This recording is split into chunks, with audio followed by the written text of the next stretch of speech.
नमस्कार दोस्तों, भारत के प्रधानमंत्री मिस्टर मोदी एक तानाशाह हैं या एक हीरो है या इनमें से कुछ भी नहीं है या एक्चुअल में क्या है ये मैं आपको बताने वाला हूं। और ये इतिहास में पहली बार होने वाला है कि एक्चुअल में नरेंद्र मोदी है क्या। तो ना नरेंद्र मोदी तानाशाह है और ना ही नरेंद्र मोदी हीरो है। अगर नरेंद्र मोदी तानाशाह होते तो बंगाल के अंदर अभी तक राज्यपाल शासन लागू हो चुका होता, और वही अगर मिस्टर मोदी अगर हीरो होते तो अभी तक ये मणिपुर का एक दो विजिट कर चुके होते। क्योंकि हाल ही के दिनों में एक मणिपुर का एमएमए फाइटर चुंगरेंग कोरेन ने रोते हुए इंटरनेशनल लेवल पे अपनी ट्रॉफी को लेकर के उन्होंने अपील किया है मिस्टर मोदी से कि मिस्टर मोदी मेरे मणिपुर को बचा लीजिए। हम जो वहाँ की स्थिति है, लोगों को पानी नहीं मिल रहा है, लोगों को खाना भी नहीं मिल रहा है। This is my humble request Modi ji, ये चुंगरेंग मेरे तरफ से मैसेज देना चाहता हूँ। हिंसा हो रहा है मणिपुर में, ऑलमोस्ट 1 ईयर हो गया और हर दिन लोग मर रहा है, लेकिन नरेंद्र मोदी का कोई प्रतिक्रिया नहीं आया। इसके पीछे का रीजन वहाँ मणिपुर का नहीं है, उसके पीछे का रीजन है लोकसभा की सिर्फ 2 सीट ही मणिपुर के अंदर आती है। तो आप सोच सकते हैं कि नरेंद्र मोदी एक्चुअल में क्या है। इसी चीज को लेकर के मैं आगे की वीडियो में जिक्र करने वाला हूँ और आपको पता चल जाएगा। तो हम सबसे पहले बात ये करते हैं कि जो हमारे भारत के लोगों की विचारधाराएं हैं, नरेंद्र मोदी एक तानाशाह है। अब इस तानाशाही का कारण क्यों मानते हैं? तो तानाशाही का कारण इसलिए है कि जो मिस्टर मोदी हैं वो अपोजिशन लीडर के खिलाफ सेंट्रल इन्वेस्टिगेशन एजेंसियों का जो कि यूज किया जा रहा है, जैसे आम आदमी पार्टी के लीडर सीएम अरविंद केजरीवाल, सत्येंद्र जैन, मनीष सिसोदिया के ऊपर जिस तरीके से यूज किया जा रहा है, आप देख सकते हैं कि क्योंकि जो आम आदमी पार्टी है वो बीजेपी के लिए फिलहाल सिर दर्द बना हुआ है। जिस तरीके से दिल्ली के अंदर और पंजाब के अंदर बीजेपी के नाक में दम किया हुआ है, तो उसको खत्म करने की ये साजिश भी मानी जा सकती है।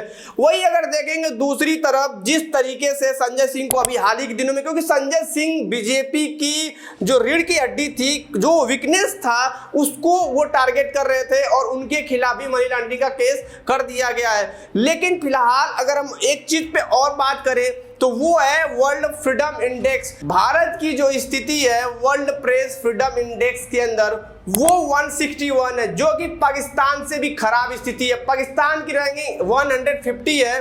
और मैं आपको बता दूं कि ये दर्शाता है कि जिस तरीके से प्रेस की स्वतंत्रता को छीना जा रहा है, ये बिल्कुल साफ स्पष्ट नजर आ रहा है कि आपको ये देखने के लिए आगे भी मिलने वाला है कि क्योंकि जो मीडिया होती है वो जनता की आवाज को सरकार तक और सरकार की आवाज को जनता तक पहुंचाने का काम करती है। लेकिन जैसे ही कोई मीडिया कर्मी या मीडिया समूह इस सरकार के खिलाफ, मतलब जो प्रेजेंट की गवर्नमेंट एनडीए है उसके खिलाफ कोई भी मीडिया कर्मी या मीडिया समूह आवाज उठाने की कोशिश कर रहा है, उसको ये लोग ऐसे ट्रीट कर रहे हैं जैसे कोई अपोजिट पार्टी के खिलाफ कोई चुनाव लड़ रहा हो। लेकिन ऐसा कुछ भी नहीं है। दूसरी तरफ हम बात करें, एक रिपोर्ट आया है जो कि वी डेमोक्रेसी इंडेक्स है, इसमें भारत की जो रैंकिंग है वो 108 है। 180 देशों की ये रैंकिंग अभी वीडेम ने पब्लिश किया है, जिसमें भारत की रैंकिंग 108 है। तो आप देख सकते हैं कि भारत जैसे हम लोग एक इतना प्यारा सा देश है, उस किस स्थिति पे आज ये खड़ा हुआ है। वही अभी हाल ही के दिनों में ग्लोबल स्टेट डेमोक्रेसी एक रिपोर्ट जारी किया, जिस रिपोर्ट में वो एक मार्क्स मेंशन करते हैं।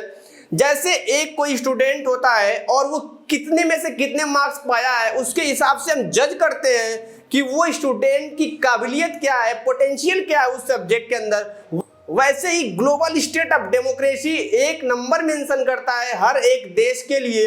तो जो इंडिया का भी वो जो मार्क्स है वो 0.69 है। ये जो मार्क्स है ये जब इंदिरा गांधी ने भारत के अंदर 1975 में इमरजेंसी लगाया था, उस टाइम भी यही मार्क्स गिवन किया था इस एजेंसी ने, और आज भी इतने ही मार्क्स इंडिया को दिया गया है। तो अभी आप इस स्थिति से आप समझ सकते हैं कि क्या नरेंद्र मोदी के पीछे इसका कारण क्या है, या एक्चुअल में आगे आने वाली जो हमारी सिचुएशन है वो कहाँ पे पहुंचने वाली है। वही अगर हम बात करें कि यार ये ऑटोक्रेसी और तानाशाही का कारण क्या है, तो जाहिर सी बात है अपोजिशन पार्टी को खत्म कर देना, वन पार्टी वन नेशन लागू कर देना। ऑटोक्रेसी का सेंस ये है कि जिस तरीके से एक इंसान ही अपने अंदर पूरी शक्तियों को निहित कर लेता है। वही दूसरी तरफ बात करें जिस तरीके से प्रेस को स्वतंत्रता नहीं दिया जाना। वही सेकेंडरी चीज अगर भाई किसान बिल का भी केस तो आपको पता ही होगा, क्योंकि किसान बिल वाले केस में मिस्टर मोदी कोई भी वार्तालाप करने के लिए तैयार नहीं थे। कितने सारे किसान भाइयों की मृत्यु हुई, उस पर भी कोई उनकी टिप्पणी नहीं आई।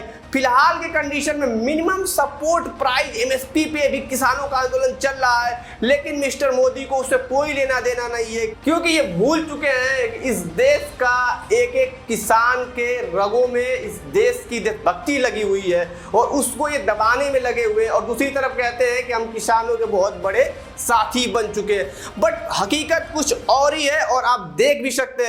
दूसरी तरफ अगर हम थोड़ा सा एक एंगल की बात कर लें इस मैटर से थोड़ा सा हट करके, तो ये जिस तरीके से सनातन के ठेकेदार बनते हैं, तो मैं आपको बताना चाहता हूं कि सनातन का प्रधानमंत्री जो होता है वो शंकराचार्य होते हैं और ये 4 पीठ है पूरे भारत के अंदर, और ये चारों पीठ के शंकराचार्यों ने अपूर्ण राम मंदिर का जो निर्माण किया गया है और जिस तरीके से राम मंदिर को स्थापित किया गया है उसका विरोध किया, लेकिन मिस्टर मोदी ने इन शंकराचार्यों की बातों को नहीं माना, क्योंकि अभी आने वाला है लोकसभा चुनाव, तो इनको दिखता है सिर्फ और सिर्फ वोट बैंकिंग। तो धार्मिक स्तर पे भी ये खड़ा नहीं उतरे। दूसरे एंगल से अगर हम बात करें तो जिस तरीके से लीगल प्रेस कॉन्फ्रेंस करना चाहिए मीडिया कर्मी को बुला करके कि ठीक है तुम अपना कुछ सवाल पूछो, लेकिन मिस्टर मोदी आज तक जब से इन्होंने प्रधानमंत्री बना है एक बार भी लीगल प्रेस कॉन्फ्रेंस नहीं किया, जिससे ये पता चले कि इनके अंदर की आखिर ये वीकनेस क्या है। क्योंकि हकीकत यही है कि मिस्टर मोदी बोलते बहुत अच्छा है, लेकिन ये आपको मैं फैक्ट बता दूं कि नॉलेज के मामले में ये जीरो है। नॉलेज इनको कुछ भी नहीं है। ये वक्ता अच्छे हैं, इनको वक्तव्य अच्छे आते हैं, बहुत बड़ी चीज़ों को ये छोटा करके उसको फिर बड़ा करके एक्सप्लेन करने में बहुत महारत हासिल है। लेकिन हमारे भारत की जो जनता है दूसरी तरफ अगर देखा जाए तो इनको एक हीरो मानती है। अब ये हीरो क्यों मानती है, इसके पीछे का मैं आपको तर्क देना चाहता हूँ। हीरो का सेंस ये है कि भारत के जो भी प्रधानमंत्री बने सिर्फ वो पाकिस्तान को गाली दे दे, पाकिस्तान को स्ट्रॉन्ग कंट्राडिक्शन करे, स्ट्रॉन्ग डिसीजन ले, उसे यहाँ की जनता बहुत अच्छा समझती है। लेकिन कुछ पहलू पे नरेंद्र मोदी इस पे खड़े भी साबित हुए, इसको डिनाई नहीं किया जा सकता है। जैसे आर्टिकल 370, ये बहुत ही टफ डिसीजन था और ये मिस्टर मोदी का one of the best decision मैं मानता हूँ। दूसरी तरफ अगर मैं बात करूँ जिस तरीके से इन्होंने चाइना को रिटेलिएट किया था, पाकिस्तान के खिलाफ स्ट्रॉन्ग डिसीजन लिए, ट्रेड संबंधी हो या डिफेंस संबंधी हो, इस सब चीजों को हम लोग डिनाई नहीं कर सकते। या तो वो मंगल मिशन हो, गगनयान मिशन हो, ये सारी उपलब्धियां हैं, मैं इसको डिनाई नहीं कर सकता हूं। लेकिन मैं सच्चाई के साथ बात करूं, जो मेरा ओपिनियन है वो ये है कि नरेंद्र मोदी एक्चुअल में क्या है।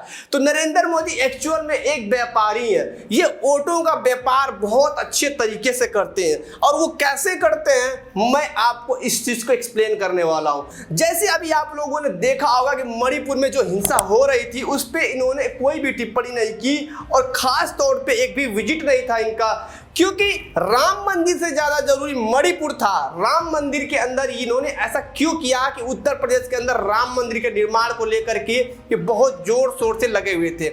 इसका पीछे का कारण यह है कि राम मंदिर नहीं, वो 80 लोकसभा की सीट है, क्योंकि मणिपुर के अंदर सिर्फ 2 लोकसभा की सीट है, जिससे नरेंद्र मोदी को फर्क नहीं पड़ने वाला है। उनको प्रधानमंत्री बनने के लिए उत्तर प्रदेश इंपॉर्टेंट है, न कि मणिपुर इंपॉर्टेंट है। चीज मैं बता दूं आपको कि जिस तरह से इन्होंने नमामि गंगे प्रोजेक्ट को फेल किया, उसको लेकर के इन्होंने एक विकल्प के तौर पे स्वच्छ भारत अभियान चला गया, क्योंकि गंगा तो इनकी मां रही नहीं अब, तो अब ये घर घर में जो शौचालय दे रहे हैं मैं उनका सम्मान करता हूं, लेकिन ये गंगा सफाई कहाँ गया? क्योंकि गंगा सफाई से एक विशेष धर्म के लोग ही आपको वोट दे सकते हैं, लेकिन स्वच्छता भारत अभियान के तहत आप उन सभी लोगों के पास पहुंच जाएंगे।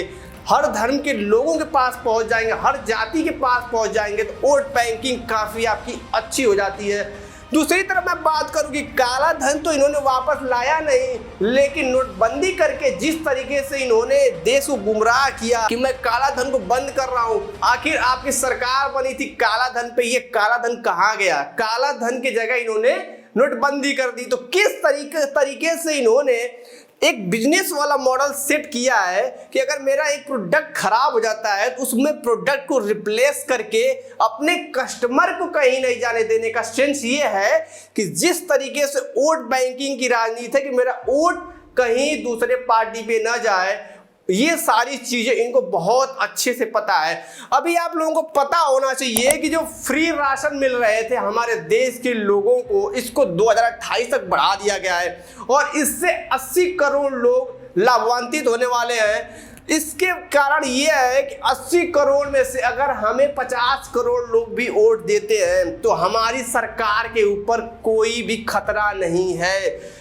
इसका कारण सबसे बड़ा यही है कि मिस्टर मोदी एक बहुत ही अच्छा बिजनेसमैन और ये बिजनेस करते हैं किसका? ऑटो का। जिस तरीके से महाराष्ट्र के अंदर एमएलए का ट्रेडिंग करना, एमएलए को खरीदना, हिमाचल प्रदेश के अंदर भी ऐसा इशू किया गया लेकिन बच गई सरकार। राजस्थान के अंदर भी आप लोगों ने देखा होगा पिछले साल के अंदर, अभी तो खैर वहाँ पे बीजेपी गवर्नमेंट बन चुकी है, लेकिन ये सारा जो मसला है, मिस्टर मोदी एक बहुत ही अच्छे जजमेंट है जो जज कर लेते हैं कि हमें आगे आने वाले समय में कितना देना है जिससे हमारी वोट बैंकिंग बहुत अच्छे से हमें मिल जाए। और मैं आपको एक चीज़ लास्ट में मेंशन करना चाहता हूं और इस वीडियो का कंक्लूजन यही है कि जिस तरीके से अभी गवर्नमेंट चल रही है, ये आपको मैं बता दूं कि सिर्फ और सिर्फ उतना ही कार्य किया जा रहा है जिससे हमें वोट बैंकिंग मिलती रहे और हम उस चीज़ पे आगे चलते रहे, हमारी गवर्नमेंट को कोई भी प्रॉब्लम नहीं हो। तो इस चीज़ को हमें अवेयरनेस होना चाहिए, हमें एक स्ट्रॉन्ग डिसीजन लेना चाहिए। और मैं आपको बता दूं कि जिस देश के अंदर अपोजिशन पार्टी खत्म हो जाती है, जिस देश के अंदर प्रेस की स्वतंत्रता खत्म हो जाती है, वहाँ पे ऑटोक्रेसी और तानाशाही ऑटोमेटिक आ जाता है, ये लाया नहीं जाता है। सो आई होप आप लोगों को ये वीडियो बहुत अच्छी लगी होगी। Thanks for watching.